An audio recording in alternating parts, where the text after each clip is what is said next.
12장. 여호와께서 나단을 다윗에게 보내시니 그가 다윗에게 가서 그에게 이르되, 한 성읍에 두 사람이 있는데 한 사람은 부하고 한 사람은 가난하니 그 부한 사람은 양과 소가 심히 많으나 가난한 사람은 아무것도 없고 자기가 사서 기르는 작은 암양 새끼 한 마리뿐이라. 그 암양 새끼는 그와 그의 자식과 함께 자라며 그가 먹는 것을 먹으며 그의 잔으로 마시며 그의 품에 누움으로 그에게는 딸처럼 되었거늘, 어떤 행인이 그 부자에게 오매 부자가 자기에게 온 행인을 위하여 자기의 양과 소를 아끼어 잡지 아니하고 가난한 사람의 양 새끼를 빼앗아다가 자기에게 온 사람을 위하여 잡았나이다 하니, 다윗이 그 사람으로 말미암아 노하여 나단에게 이르되, 여호와의 살아계심을 두고 맹세하노니 이 일을 행한 그 사람은 마땅히 죽을 자라. 그가 불쌍히 여기지 아니하고 이런 일을 행하였으니 그 양 새끼를 4배나 갚아주어야 하리라 한지라. 나단이 다윗에게 이르되, 당신이 그 사람이라. 이스라엘의 하나님 여호와께서 이와 같이 이르시기를, 내가 너를 이스라엘 왕으로 기름 붓기 위하여 너를 사울의 손에서 구원하고 내 주인의 집을 내게 주고 내 주인의 아내들을 내 품에 두고 이스라엘과 유다 족속을 내게 맡겼느니라. 만일 그것이 부족하였을 것 같으면 내가 내게 이것저것을 더 주었으리라. 그러한데 어찌하여 내가 여호와의 말씀을 업신여기고 나 보기에 악을 행하였느냐. 내가 칼로 햇사람 우리아를 치되 암몬 자손의 칼로 죽이고 그의 아내를 빼앗아 내 아내로 삼았도다.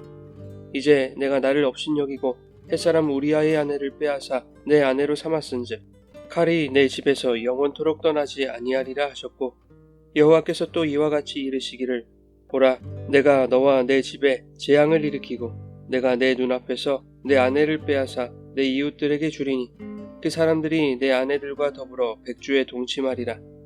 너는 은밀히 행하였으나 나는 온 이스라엘 앞에서 백주에 이 일을 행하리라 하셨나이다 하니, 다윗이 나단에게 이르되, 내가 여호와께 죄를 범하였노라 하매 나단이 다윗에게 말하되, 여호와께서도 당신의 죄를 사하셨나니 당신이 죽지 아니하려니와 이 일로 말미암아 여호와의 원수가 크게 비방할 거리를 얻게 하셨으니 당신이 낳은 아이가 반드시 죽으리이다 하고 나단이 자기 집으로 돌아가니라. 우리아의 아내가 다윗에게 낳은 아이를 여호와께서 치심에 심히 앓는지라. 다윗이 그 아이를 위하여 하나님께 간구하되 다윗이 금식하고 안에 들어가서 밤새도록 땅에 엎드렸으니 그 집에 늙은 자들이 그 곁에 서서 다윗을 땅에서 일으키려 하되 왕이 듣지 아니하고 그들과 더불어 먹지도 아니하더라. 이래 만에 그 아이가 죽으니라. 그러나 다윗의 신하들이 아이가 죽은 것을 왕에게 아뢰기를 두려워하니, 이는 그들이 말하기를, 아이가 살았을 때에 우리가 그에게 말하여도 왕이 그 말을 듣지 아니하셨나니 어떻게 그 아이가 죽은 것을 그에게 아뢰을 수 있으랴. 왕이 상심하시리로다 함이라. 다윗이 그의 신하들이 서로 수군거리는 것을 보고 그 아이가 죽은 줄을 다윗이 깨닫고 그의 신하들에게 묻되, 아이가 죽었느냐 하니 대답하되 죽었나이다 하는지라. 다윗이 땅에서 일어나 몸을 씻고 기름을 바르고 의복을 갈아입고 여호와의 전에 들어가서 경배하고 왕궁으로 돌아와 명령하여 음식을 그 앞에 차리게 하고 먹은지라. 그의 신하들이 그에게 이르되, 아이가 살았을 때에는 그를 위하여 금식하고 우시더니 죽은 후에는 일어나서 잡수시니 이 일이 어찌 됨이니이까 하니, 이르되, 아이가 살았을 때에 내가 금식하고 온 것은 혹시 여호와께서 나를 불쌍히 여기사 아이를 살려주실는지 누가 알까 생각함이거니와, 지금은 죽었으니 내가 어찌 금식하랴. 내가 다시 돌아오게 할 수 있느냐. 나는 그에게로 가려니와 그는 내게로 돌아오지 아니하리라 하니라. 다윗이 그의 아내 밧세바를 위로하고 그에게 들어가 그와 동침하였더니 그가 아들을 낳음에 그의 이름을 솔로몬이라 하니라. 여호와께서 그를 사랑하사 선지자 나단을 보내 그의 이름을 여디디아라 하시니 이는 여호와께서 사랑하셨기 때문이더라. 요압이 암몬 자손의 랍바를 쳐서 그 왕성을 점령하매 요압이 전령을 다윗에게 보내 이르되, 내가 랍바 곧 물들의 성읍을 쳐서 점령하였으니 이제 왕은 그 백성의 남은 군사를 모아 그 성에 맞서 진치고 이 성읍을 쳐서 점령하소서. 내가 이 성읍을 점령하면 이 성읍이 내 이름으로 일컬음을 받을까 두려워하나이다 하니, 다윗이 모든 군사를 모아 랍바로 가서 그곳을 쳐서 점령하고 그 왕의 머리에서 보석 박힌 왕관을 가져오니 그 중량이 금 1달란트라. 다윗이 자기의 머리에 쓰니라. 다윗이 또 그 성읍에서 노략한 물건을 무수히 내오고 그 안에 있는 백성들을 끌어내어 톱질과 썰애질과 철도끼질과 벽돌 구이를 그들에게 하게 하니라. 암몬 자손의 모든 성읍을 이같이 하고 다윗과 모든 백성이 예루살렘으로 돌아가니라.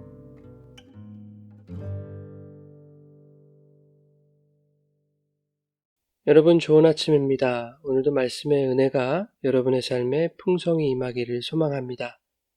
사무엘하 12장은 나단의 책망과 다윗의 회개 장면입니다.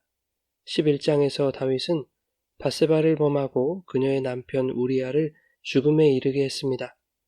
우리아의 장례가 끝나자 다윗은 밧세바를 왕궁으로 데려와 아내로 삼았고 아들까지 낳았습니다. 11장 마지막 구절은 다윗이 행한 그 일이 여호와 보시기에 악하였다고 말씀합니다. 하나님은 악을 간과하지 않으시고 반드시 그 죄를 찾아내어 물으시는 분입니다. 그러나 회개하는 자에게는 한없이 자비하신 분이기도 하죠. 다윗은 밧세바와 동침하고 아들을 낳기까지 최소 1년 가까운 시간 동안 자신의 죄를 깨닫지 못했습니다. 하나님께 자복하고 회개하기는커녕 모든 것이 자신의 뜻대로 되고 있다고 생각했을 것입니다. 그러자 오늘 본문에서는 하나님이 움직이기 시작하십니다. 여호와께서 나단을 통해 다윗의 죄를 드러내시는 것이죠.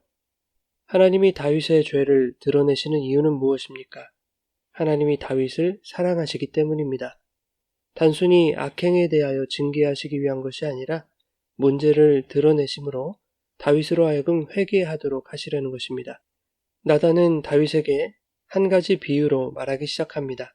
한 성읍에 부자와 가난한 사람이 있었는데 부자는 양과 소가 심이 많았고 가난한 사람은 자기가 사서 기르는 작은 암양 새끼 한 마리가 전부였습니다.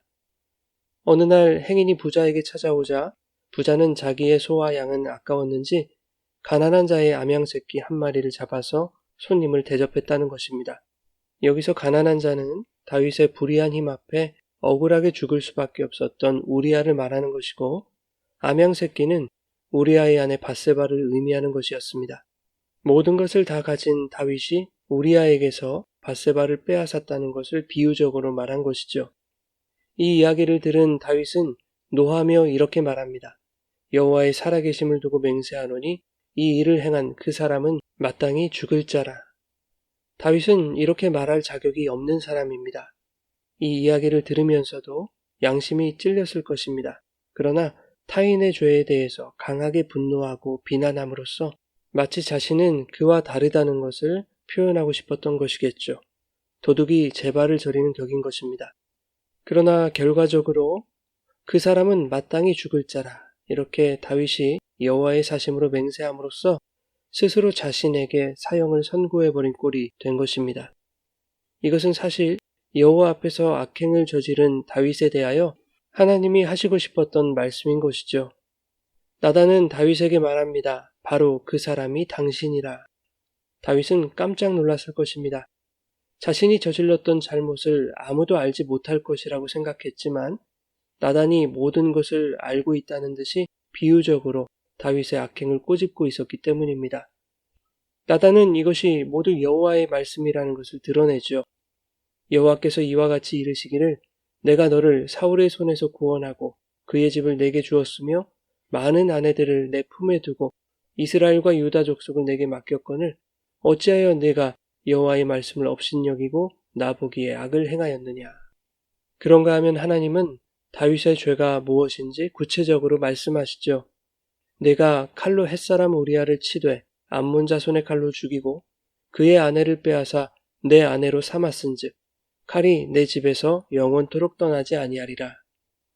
사람의 눈은 속여도 여호와께서는 모든 것을 보고 계셨다는 것을 말씀하고 있는 것이죠. 그런데 다윗이 한 가지 잘한 일이 있습니다. 하나님의 책망을 들은 그 자리에서 회개했다는 것입니다. 본문에서는 13절에 내가 여호와께 죄를 범하였노라 이렇게 짧게 기록하고 있지만 시편 51편을 보면 다윗의 회개가 얼마나 절절한 것이었는지를 알 수 있습니다. 나는 죄악 중에서 출생한 자입니다. 우슬초로 나를 정결하게 하시고 내 죄를 씻어 주십시오. 주의 얼굴을 내 죄에서 돌이키시고 모든 죄악을 지워주십시오. 내 속에 정한 마음을 창조하시고 정직한 영을 새롭게 하옵소서. 나를 주 앞에서 쫓아내지 마시고 주의 성령을 거두지 마소서. 다윗은 자신의 죄에 대해 변명하지 않았습니다. 또한 그의 회개는 즉각적으로 일어났고 구체적이고 깊은 죄의 고백과 사죄의 은총을 구하였습니다. 믿는 자들에게서 나타나야 할 회개의 본이라고 할 수 있는 것이죠. 하나님은 이 회개를 받으셨습니다. 13절에 나단도 이렇게 말하죠. 여호와께서도 당신의 죄를 사하셨으니 당신이 죽지 아니하려니와. 진정으로 회개한 다윗은 여호와께 은혜를 입었습니다. 그러나 하나님은 다윗의 죄가 가져온 결과에 대해서는 단호하게 잘라내십니다. 14절에 나단을 통해 이렇게 말씀합니다. 이 일로 말미암아 여호와의 원수가 크게 비방할 거리를 얻게 하였으니 당신이 낳은 아이가 반드시 죽으리이다 하고. 우리아의 아내에게서 낳은 아이는 다윗의 악행에 대한 증거로 다윗을 따라다니게 될 것입니다. 다윗뿐만 아니라 아이가 자라나면서 아이에게도 비방과 조롱거리가 될 것입니다. 무엇보다 여호와의 이름이 수치를 당하게 될 것이기 때문에 죄의 결과는 반드시 제거해야 하는 것이죠. 죄 없는 아이가 희생되는 것이 불편하게 느껴질 수도 있습니다. 그러나 하나님은 다윗의 왕조를 견고히 세우시겠다는 자신의 약속을 지키셔야 하기에 비방거리를 제거하는 것은 중요한 것이죠. 또 한 가지 중요한 사실은 아이의 죽음으로 인한 고통이 다윗의 몫이 된다는 것입니다. 이로써 다윗은 죄의 대가가 얼마나 참혹한 고통으로 돌아오는지를 깨닫게 되는 것이죠. 한편 하나님은 나단을 통해 말씀하신 대로 아이를 치셨습니다. 다윗은 아이의 죽음만은 막아보고자 금식하며 밤새도록 엎드려 기도했습니다. 그러나 아이는 이래 만에 죽게 되죠. 아이가 죽자 다윗은 몸을 씻고 기름을 바르고 의복을 갈아입고 여호와의 전에 들어가서 경배합니다. 하나님의 뜻과 결정에 순복한다는 의미일 것입니다. 죽은 아이를 내가 다시 돌아오게 할 수 없다는 다윗의 말처럼 인간이 하나님의 뜻을 되돌릴 수 없기에 성도는 하나님의 행하심을 인정하고 그분의 뜻을 받아들일 수 있어야 합니다. 그리고 주님의 위로를 사모하며 이후에 베푸실 은혜를 기대할 수 있어야 합니다. 하나님은 죄의 결과로 태어난 아이를 데려가셨지만 깊은 상실감과 죄책감에 괴로워하고 있을 다윗과 밧세바를 고통 가운데 방치하지 않으셨습니다. 다윗과 밧세바에게 다른 아들 솔로몬을 주신 것이죠. 상처가 곪았을 때 그것을 짜내야 새살이 돋아나듯 하나님은 죄의 결과를 제거하시되 새살로 채우시는 처방도 잊지 않으신 것입니다. 하나님은 나단을 통해 솔로몬의 이름을 여디디아라 하셨습니다. 여호와께 사랑을 입은 자라는 뜻입니다. 이는 하나님이 다윗의 나라를 견고하게 하시겠다는 당신의 약속을 지키시려는 의지를 보여주시는 것입니다. 사랑하는 여러분, 우리의 죄를 아무리 감추고 숨겨보아도 하나님은 모든 것을 보고 계십니다. 하나님은 죄를 끝까지 찾아내십니다. 죄범한 우리가 할 수 있는 최선은 속히 회개하는 것이죠. 그렇지 않으면 하나님이 죄를 드러내실 것입니다.